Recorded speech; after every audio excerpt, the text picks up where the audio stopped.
শ্রীমদ্ ভাগবত গীতা অনুবাদ স্বামী রামসুখদাস নবম অধ্যায়ের 31তম শ্লোক।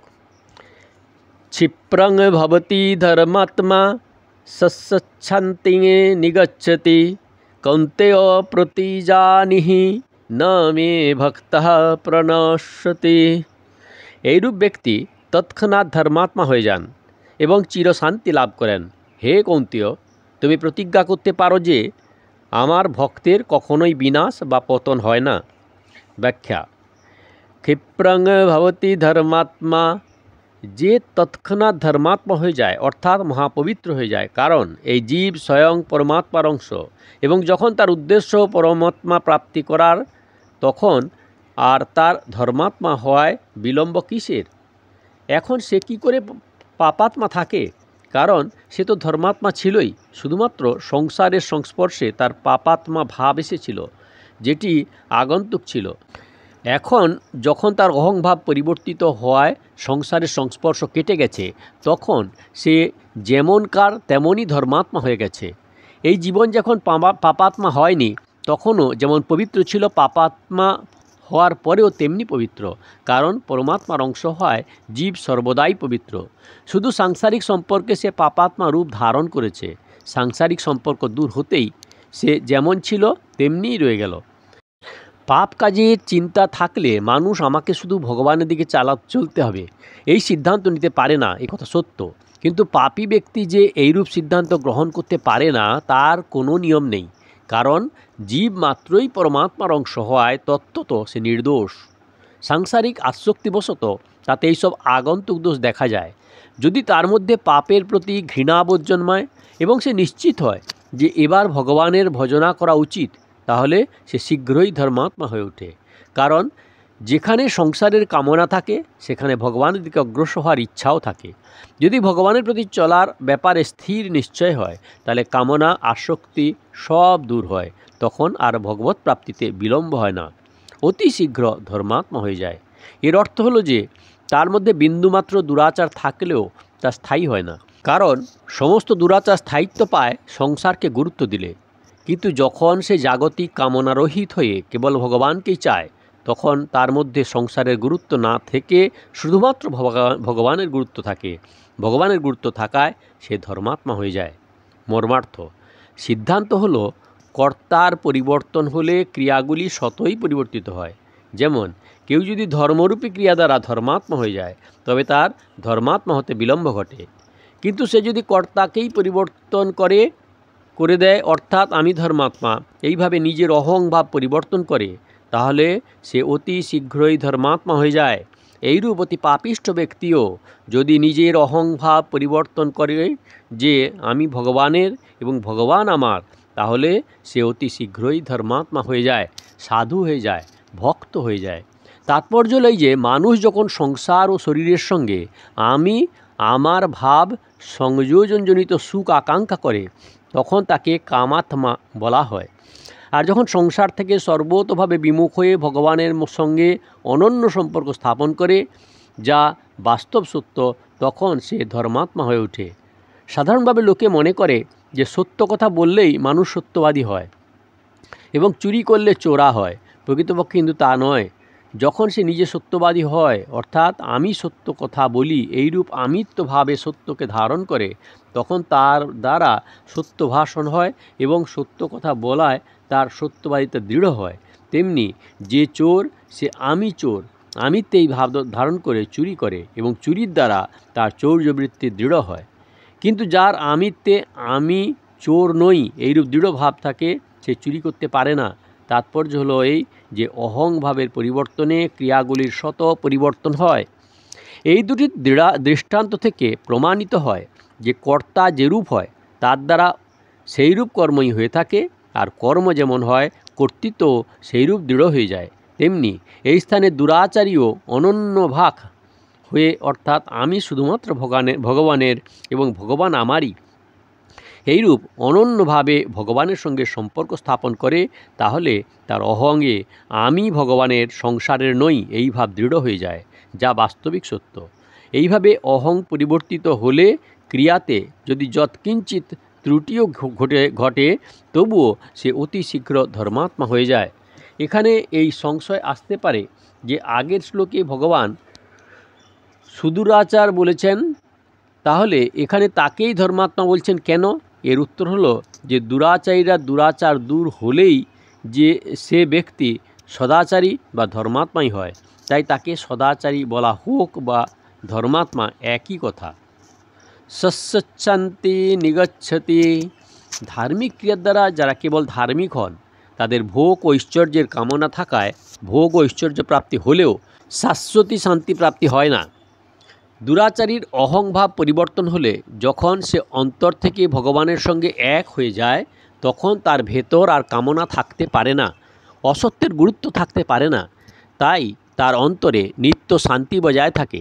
অপর ভাবটি হলো যে স্বয়ং পরমাত্মার অংশ হওয়ায় চেতন অমল সহজ সুখবাসী, তাই তার মধ্যে নিজ স্বরূপের যে স্বতঃসিদ্ধ অনাদি অনন্ত শান্তি থাকে। ধর্মাত্মা হলে অর্থাৎ ভগবানের সঙ্গে অনন্যভাবে সম্বন্ধ হলে সে সেই শাশ্বতী শান্তি লাভ করে।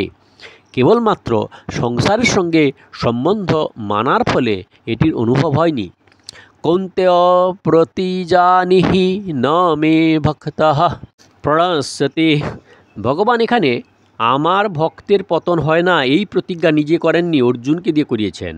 এটির অভিপ্রায় হলো যে এখন যুদ্ধ শুরু হবে আর ভগবান আগেই প্রতিজ্ঞা করেছেন যে তিনি অস্ত্র গ্রহণ করবেন না, কিন্তু পরে ভীষ্ম যখন প্রতিজ্ঞা করেন আজ যদি শ্রীকৃষ্ণকে শস্ত্র তুলতে বাধ্য করতে না পারি তাহলে আমি গঙ্গাপুত্র শান্তনু নই, তখন ভগবানের প্রতিজ্ঞা ভঙ্গ হয়, কিন্তু ভক্তের বা ভীষ্মের প্রতিজ্ঞা ভঙ্গ হয়নি। ভগবান চতুর্থ অধ্যায় তৃতীয় শ্লোকে ভক্ত হোসি মে সখা চেতি বলে অর্জুনকে নিজের ভক্ত বলে স্বীকার করেছেন। তাই ভগবান অর্জুনকে বলছেন যে হে ভাই, তুমি প্রতিজ্ঞা করো, কারণ তুমি প্রতিজ্ঞা করলে আমিও যদি তোমার প্রতিজ্ঞা ভঙ্গ করাতে চাই তাহলেও তা ভাঙতে পারবো না, তবে আর কে ভাঙবে? তাৎপর্য হলো এই যে ভক্ত যদি প্রতিজ্ঞা করে তবে তার বিরুদ্ধে আমার প্রতিজ্ঞাও থাকে না। আমার ভক্তের বিনাশ বা পতন হয় না, এ কথা বলার তাৎপর্য হলো যখন সে সম্পূর্ণভাবে আমার শরণাগত হয়েছে তখন তার পতন হওয়ার আর কোনো সম্ভাবনা নেই। পতনের কারণ ছিল শরীরের সঙ্গে নিজ সম্পর্ক স্থাপন করা। সেই মেনে নেওয়া সম্বন্ধ থেকে সর্বতোভাবে বিমুখ হয়ে সে যখন অনন্যভাবে আমার শরণাগত হয়েছে তবে তার পতনের সম্ভাবনা থাকে কি করে? ন্যায় এইরূপ হয় যে দুরাচারীও যদি ভক্ত হয় তাহলেও ভক্ত হওয়ার পর সে পুনরায় দুরাচারী হতে পারে। এই ন্যায়ের কথা খণ্ডন করার জন্য ভগবান বলেছেন যে এই ন্যায় এখানে প্রযোজ্য নয়। অতি দুরাচারী ব্যক্তিও আমার ভক্ত হতে পারে, কিন্তু ভক্ত হলে তার আর পতন হয় না, অর্থাৎ সে দুরাচারী হতে পারে না। এইভাবে ভগবানের ন্যায়েতে ও দয়া পরিপূর্ণরূপে বিদ্যমান। অতএব ভগবান ন্যায়কারী এবং দয়ালু দুই প্রমাণ হয়ে যায়। শ্লোক নাম্বার 32। মাং হি পার্থ ব্যাপাশ্রিত ये हि सुह पापयोनय स्त्रियो वैश्यस्तस्था शूद्रास्तेहोपि जानति परांगतिम। হে পার্থ, যারা পাপজনী সম্ভূত অথবা স্ত্রী জাতি, বৈশ্য ও শূদ্র, তারাও সর্বতোভাবে আমার শরণ গ্রহণ করলে নিঃসন্দেহে পরমগতি প্রাপ্ত হবে। ব্যাখ্যা: এই জন্মে যার আচরণ মন্দ, অর্থাৎ যে এই জন্মে পাপী, তাকে ভগবান 30তম শ্লোকে দুরাচারী বলে চিহ্নিত করেছেন। যাদের পূর্বজন্মের আচরণ খারাপ, অর্থাৎ যারা পূর্বজন্মের পাপী এবং সেই পুরাতন পাপের ফল ভোগ করার জন্য নিজ বংশে জন্মগ্রহণ করে, তাদের ভগবান এখানে পাপজনী বলে জানিয়েছেন। পাপজনী শব্দটি এখানে এত ব্যাপক যে অসুর, রাক্ষস, পশু, পাখি ইত্যাদি সব কিছুতেই এর অন্তর্গত বলে ধরা সম্ভব এবং এদের সকলকেই ভগবত ভক্তির অধিকারী বলে মনে করা হয়। মহর্ষি শাণ্ডিল্য বলেছেন, অনিন্দয়ন্নধিক্রিয়তে পারস্পর্যাৎ সামান্যবৎ, অর্থাৎ মানুষ যেমন দয়া, ক্ষমা, উদারতা ইত্যাদি সাধারণ ধর্মের অধিকারী হয়, তেমনি নীচ এবং উচ্চ হতে উচ্চতর যোনি সম্ভুক্ত সমস্ত প্রাণী ভগবত ভক্তির অধিকারী। তার কারণ জীব মাত্রেই ভগবানের অংশ হয়, ভগবানের পথে অগ্রসর হওয়ার, ভগবানকে ভক্তি করার এবং ভগবানের শরণাগত হওয়ার অধিকারী। প্রাণীদের সাংসারিক কাজে যোগ্যতা অযোগ্যতা থাকে, কারণ এই যোগ্যতাসমূহ বাহ্য এবং তা প্রাপ্ত করা হয়েছে এবং এইগুলি ছেড়ে চলে যায়। কিন্তু ভগবানের সঙ্গে সম্পর্ক স্থাপন করায় যোগ্যতা বা অযোগ্যতা কোনো কারণ নয়। অর্থাৎ যার যোগ্যতা আছে সে ভগবানে আকৃষ্ট হতে পারবে, আর যার যোগ্যতা নাই সে ভগবানে আকৃষ্ট হবে না, তেমন কোনো নিয়ম নেই। প্রাণী স্বয়ং ভগবানেরই, সুতরাং সকলেই ভগবানের শরণাগত হতে পারে। এবং এর তাৎপর্য হলো এই যে যারা হৃদয় দিয়ে ভগবানকে চায় তারা সকলকেই ভগবত ভক্তির অধিকারী। এইভাবে পাপজনী সম্ভূত ব্যক্তিরাও ভগবানের শরণাগত হয়ে পরম গতি প্রাপ্ত হয়, পরম পবিত্র হয়। লৌকিক দৃষ্টিতে আচরণ ভ্রষ্ট হলে অপবিত্রতা বলে মনে করা হয়, কিন্তু প্রকৃতপক্ষে অপবিত্রতা ভগবান থেকে বিমুখ হওয়াতে হয়। যেমন কয়লা অগ্নিতে রাখলে তা উদ্ভাসিত হয়, কিন্তু সেখান থেকে সরালে তা পুনরায় কালো হয়ে যায়। আবার যতই সাবান লাগানো হোক না কেন কালো ভাব কিছুতেই দূর হয় না, কিন্তু তাকে পুনরায় আগুনে সমর্পণ করলে তার কালো রং দূর হয়ে যায় এবং তাতে চমক দেখা দেয়। তেমনি ভগবানের অংশ এই জীব যখনই ভগবানে বিমুখ হয় তখনই তাকে কালোত্ব অর্থাৎ অপবিত্র দেখা যায়, কিন্তু যখনই সে ভগবানের সম্মুখে হয় তখন তার অপবিত্রতা চিরতরে দূর হয় এবং সে মহাপবিত্র হয়ে ওঠে, অর্থাৎ দুনিয়াতে চমক দিয়ে ওঠে। তার মধ্যে এত পবিত্রতা আসে যে ভগবানও তাকে নিজের মুকুটের মণি করে নেন।